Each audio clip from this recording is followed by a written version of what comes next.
30-letja dela na komunikaciji, izboljšanju javnega razumevanja je nekako okronano s letošnjim festivalom med 24. in 27.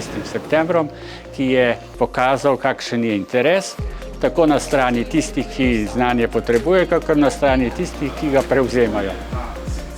Že vrsto let se v okviru festivala znanosti udeležujemo različnih aktivnosti, med drugim pripravljamo šove eksperimentov.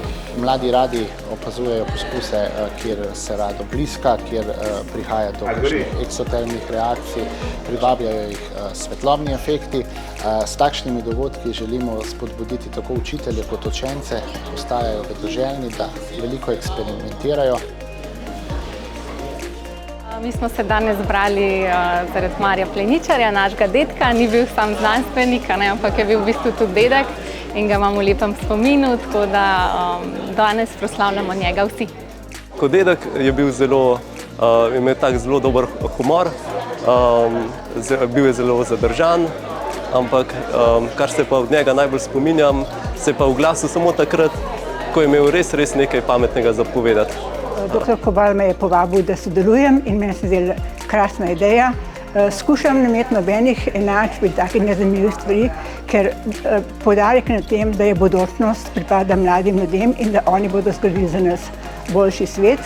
In da jim jaz to povem in dam zaupanje, je meni vredno dela.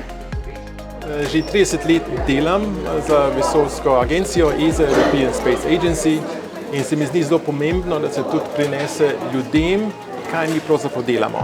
Zakaj je to pomembno za človeštvo?